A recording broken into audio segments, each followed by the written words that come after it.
So I think it's aware that Brent Fazar has made a song called "The Price of Fame," and I think a lot of people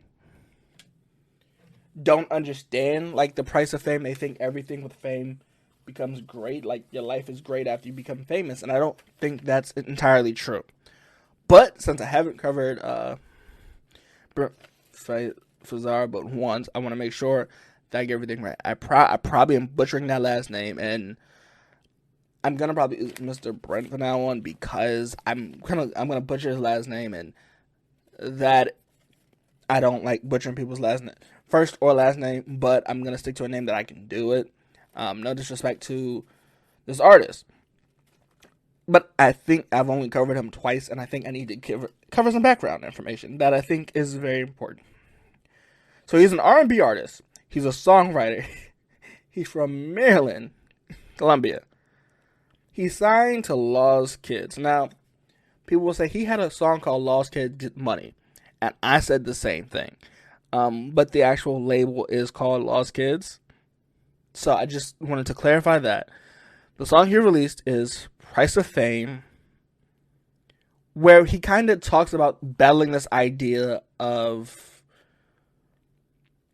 fame, that a lot of people seem to think that with fame or being a celebrity comes this greater deal of money and never having to worry about everything, right? And I think that's what it's coming down to, but this song kind of portrays that differently. And so we're going to talk about this real quick. Let's see if we have any sponsors, and we're going to right into it. This episode is brought to you by Snapple. Welcome to the Snapple Market Auditory Experience. Close your eyes. Imagine you're walking into your neighborhood store. You make your way to the back and reach for your favorite Snapple flavor. You can't wait. You take a sip. Whoa, that's a lot of flavor. What flavor are you holding? Now open your eyes and check out Snapple.com to find ridiculously flavorful Snapple near you. Okay, so the music video and the song differ in only a few ways. It's not really a huge difference, but it starts off in the song. It says, "A look," like that's how he starts it off. But in the actual music video, it starts off by a fan saying, "Excuse me, are you Brent F?" And then she's like, "Oh my God, you're in London." So it kind of battles this idea of like an idol or people that look up to celebrities just because of the money or whatever they have. And I think that is a strange thing to look at. And it's so weird. He says that they just want to take me off of here. I think he's just saying they want to take me out of the game because of how much money I have, and I can't fake a smile as hard, and I can't fake a smile as hard to wear a fake smile when I can't and I can't show any love, and I can't show no more love. Where I've showed love to people or in the industry, it really doesn't matter. I think whatever industry you're in, you might get it, or if you, it's a the way he does it, and it's relatable. A lot of people can't fake a smile no matter what the situation is because they deep down know that's kind of them being disingenuous or them not being really, or them being true to themselves, so they can't fake a smile. And if I'm and showing love or finding love is rare to find. And also with fame, I think a lot of people don't think about it. But he says, "Is my car the foreign car that I have?" Or, well, let's be honest, a lot of rappers have foreign cars, like Porsche, BMWs, cars that are like iconic for celebrity or fame. He says, "Is that the reason you're with me, because of it?" And no shame to Ferrari, Porsche, or whatever. No disrespect to those companies, but those are like famous or celebrity signal cars. They're luxury cars. That's what they are. And he says, but I don't know the real reason. But is my car the reason why you don't see any flaws with me or anything? Because you just see the car, you don't see me as a person, and you're almost objectifying me because of what I have. Which I think, and then he says in that next song, they just want to bleed you dry, where you ain't got no money because they want you to spend all their money on them, which is, to some degree, it's kind of true because there are people that act different when they know a person is making X amount of money. And so in the chorus, he talks about it not being everything. Like, just because I have the money doesn't mean the money is the end all be all of everything. I still go through problems. Like he says, the people that when you go to concerts and they're screaming your name, that's part of the fame. That is, I think that's, without a doubt, that's part of the fame of going to concerts, going everywhere you can, and being there, and people are screaming no jabs at anybody to be disrespectful, but Drake, if Drake was at a concert and they're like, Drake's coming to the O2, or coming to, I think of another, come to the Staples Center, just iconic, or the Yankee Stadium, like somewhere iconic to fans, or the racetrack in Germany. Just because it's it's a rare experience, that doesn't mean it's everything.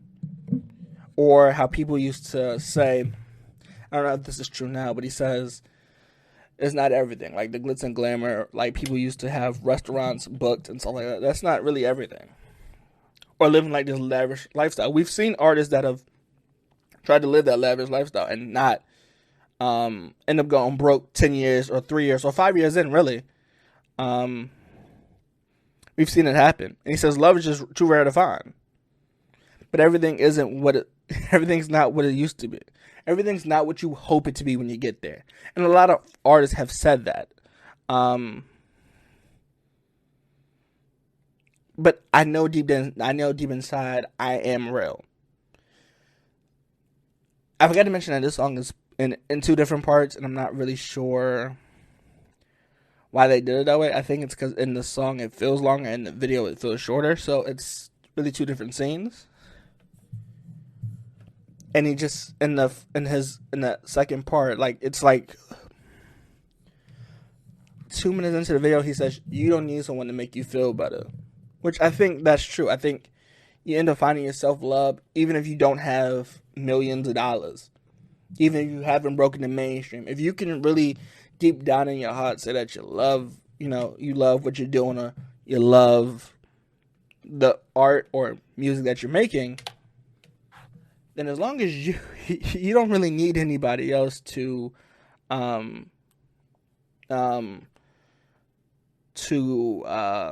verify or confirm that you haven't changed or stuff like that, and that's true. And it's a weird thing. It's a weird thing to listen to and hear it in this song and be like, this song is very inspirational. But because he ends it on a bridge. He ends it on a bridge and then a chorus. And then the bridge is, I never said that I was the best in the world. And I think a lot of, and they say when you're doing something, you want to be the best in the world. But realistically, it's not possible because no one is perfect, right? Like there's people that make mistakes, people regret things.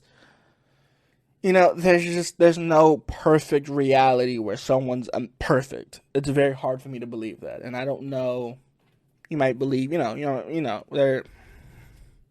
there's a weird, a line between that, and that's a different conversation that I don't really want to press. But I don't think anyone can be ever perfect, right? And he says, it's a weird thing.